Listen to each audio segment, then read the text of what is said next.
Hello, Michael. Hi. I have a question. Do you believe that the government might orchestrate alien invasion and use it as a pretext to abolish civil rights and enslave population? That's right. We've had a couple of astrological... Can you turn the mic up? Can I turn it up? Yeah, just get a mic when you do that. It's possible. In fact, we're in a very hot time. One of the negative aspects of what we're going through right now for the next couple of years is the likelihood that, again, there's some rug pulling. We have Pluto, which is spending an enormous amount of time until 2023. The planet Pluto moves through Capricorn, one of the most unlikely houses, if you get my meaning, right? Pluto, what it represents and what Capricorn represents are very opposite. In fact, Pluto, Uranus, Neptune are all about breaking up order. And the more fixed that reality is, the more it stands to break up. The more flexible things are, the less effect. So anywhere where there's... So let's take it spiritually. The good thing is that any fixed patterns, stuff that's never been dealt with before, both on personal life and also in society, it just has just been hard nuts to crack. With the archetypes that are moving now, it's going to be much easier to unfold those. And that's a freeing experience. The ultimate success of this, like I said in the article that I was referring to Nika earlier about the article, Age of Revealing, I spoke about that feeling of liberation. It's a spirit of rebellion. So these planets, what we call them planets, they're not really planets, by the way. I believe in something different in our zodiac. But let's forget about that for now, just speaking normal astrological terms. Pluto, Uranus, and Neptune, loosen up old structures, break down fixed patterns, and call for new ways of doing things, new approaches, new experiences, different techniques, different visions, different insights, all helping the man who wants to be free. So the man who really wants to be free should not be pessimistic. No matter how much chaos is going on around the world today, the man who wants to be liberated should like it because it is actually helping that to happen. It's a gray area between two massive, epochs. But the same forces are very threatening, are they not? Two fixed structures. So anyone who refuses to be flexible, which is mostly who are they? They're the establishment, right? They don't like that because it's very threatening. So what they do is that they need to counterpunch this. They are the Capricornian, Saturnian, Martian, solar forces that stand to be compromised by the other archetypes, so to speak. So the solar forces, the Luciferian forces, the Martian forces, these forces are represented more by the sort of the light, the dark light, so to speak. They do react in the way that you're talking about. And we're right in a place right now where deception can be even more. Right, this thing I said earlier about Neptune going into its own house of Pisces, the downside of that is more deception, even more delusion.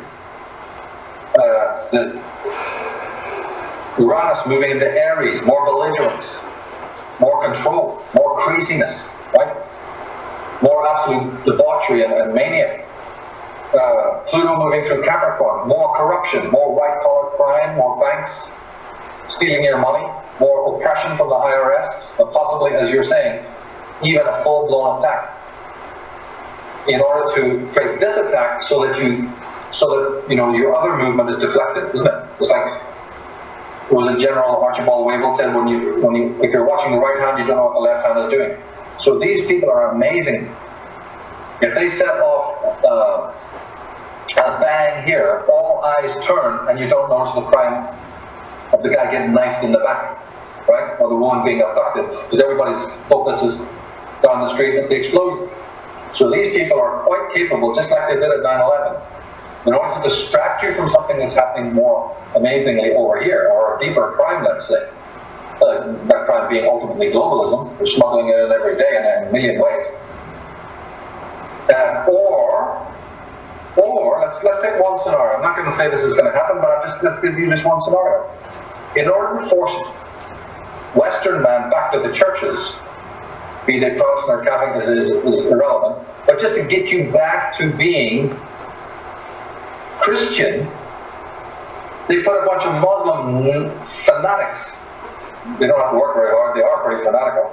But by constantly putting them on the TV, and then putting a constant barrage of films showing the Teutonic Knights and the Knights of, Templar, which many movies have been released, and at the same time showing you the threat of Islam. Remember, this was a historical thing during the time of the Crusades. The non-thinking Christian moron now becomes more, goaded towards going back to his churches because he's been programmed, because he's seen Liam Neeson riding out the war or something like that. You see, and people are this impressionable. And drip feed, drip feed, drip feed, drip feed. So you move the Jew in. No, we have to move the Jew. It's a checkerboard, right? Now let's bring in the Muslim. Right. Because that will create this. And then you create that, So you know that through all the Sundays for 2,000 years of Christianity, because Sunday was always a day of rest, the human heartbeat pulsed slower on that day. Because for hundreds of years, the Sabbath was kept holy, nobody worked, and therefore the biology started to match. What do you have now? War movies and soccer and football on a Sunday. I don't know if you have it in Canada, but you certainly have it always on Sunday now in America. It's a new phenomenon. Why? Because they won't give you a minute. You're not going so deep as the fetus stage, but you still are having a bit of rest, or at least your body is. Oh, they don't want you to do that. They want you to cope up, pump it till it hurts, get going. So it's war films and football. War films and football. On the very day that even your body has learned to detune itself and at least have one moment of quiet. So these people are absolutely working on us all the time. And they do it now through their greatest oracle, the media. All you gotta see is Johnny Depp dressed up as a Teutonic Knight, or Brad Pitt, the Trojan warrior, and that gets, these, and it's not to say that some of these starts are not semi-legitimate, but by putting Hollywood money into it, and so that's one scenario. And then we ride out to war, and they ride out towards us, job done. As long as you can keep these people fighting down there, then the real enemy on the hill, right, has no threat. A small group of people, high up on the hill, watching and say, this one's getting old, they're not fighting anymore. See those guys are all sitting down? Right, let's concoct some other three-headed monster, some other saber rattling. And if you look at it, down through time, it's exactly what they've done. It's so easy to understand. When Starsky and Hutch and Fame came out in the early 70s, everybody dressed like Starsky and Hutch and Fame. When Miami Vice came out in the late 80s, everybody dressed like Miami Vice. As you move through the 90s, you got something else going on, everybody dresses the same. Now they're doing the same. Then it's tracksuits, then it's fucking... People follow the TV. Well, we'll take it 2 steps up, and they're doing exactly the same ideologically. The Columbine, I've always said that the Columbine killings, those kids, all that spate of kids going berserk, was to literally force people back into the churches, because that's exactly what happened. The horror movies that were brought, the slasher movies during the 70s, all are funded by the Vatican to get people to go back to the church. That's why the hero's always waving a cross in the film to kill the evil one. Because it's back to the church. I don't care if it's Salem's Lot. And by the way, some of these stories are very interesting. I said they're great films. But believe me, behind them is another agenda to get people to come back to the church, because they're scared of the Jesus out of you in these films. It actually does, in fact, have a subconscious feeling that Christ will save me, the church will save me, wearing a cross will save me. In fact, I think I'm going to go down to church on Sunday. Who funded those movies to get you to do that? Who does Stephen King work for? They're actually showing you who they want you to know how to decode the crap that they're writing and some of the other stuff they do. But this is a very powerful force that knows how to work on us in 101 ways. And the old tried and true methodology, which I talked about earlier in the toolkit, one of them is to create a tool, destruction. Here's another bunch of fanatical Jews, another bunch of fanatical Muslims who've done something. The Jews are running around painting swastikas on their own synagogues. During the revolution, you had black guys going bombing their own churches to make it look like white guys. You had white guys going bombing their own churches to make it look like blacks. We're dealing with total chaos. It's so hard to tell the truth. The truth from the lie, unless you have done it through the years and you have gained this, like I'm sure many of you have, an antenna. You wouldn't be here if you haven't got that. a little bit of savvy, you know, knowledge that, hey, wait a minute, it's not so easy, I've understood something here, or I'm going to the sources, I'm reading up on this, I've got some background information on this. It's knowledge, it's education. Right now, the bigger agenda in the medieval ages, right up to say what? Second World War, the idea was we need slaves. From 2012 onwards, that's December 21st, 2012, we want robots. Much about the same thing, but it's just a different policy, right? Human 2.0. We used to have slaves, now we want robots.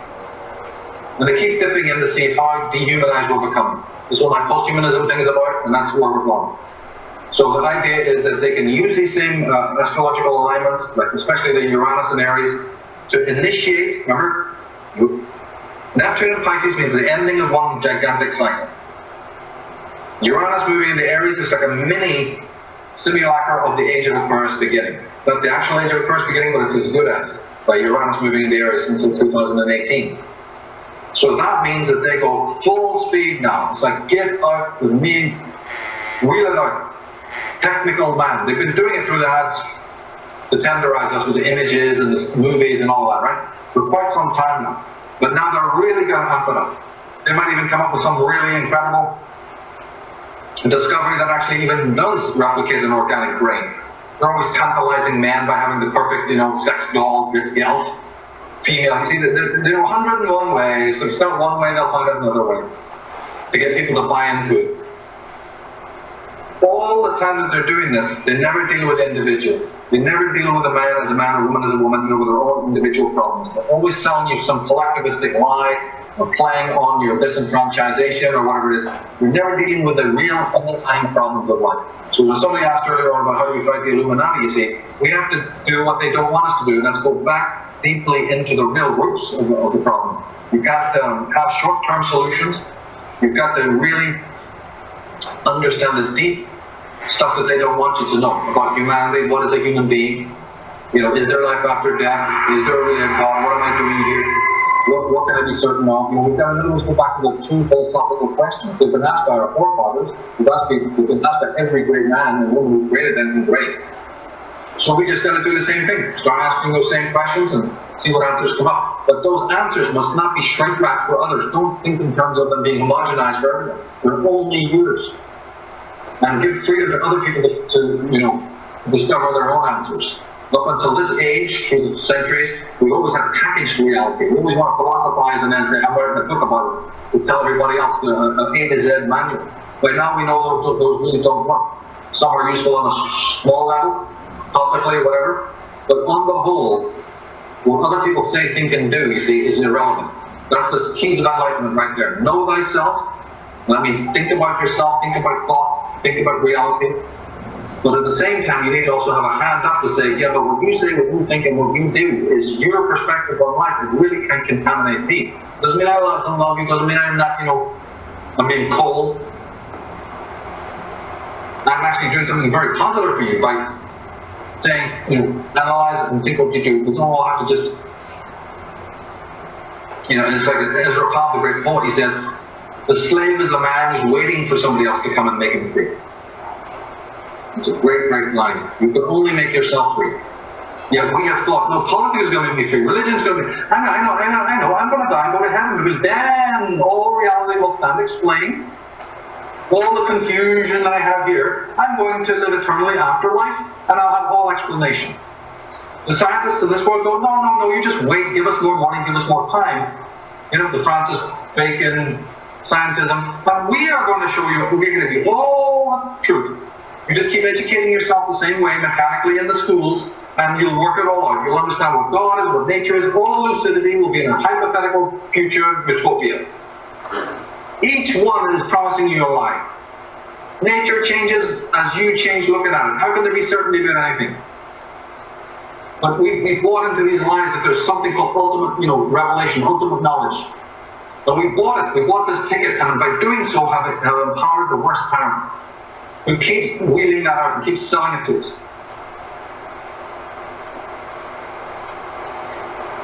And in doing so, we enslave ourselves.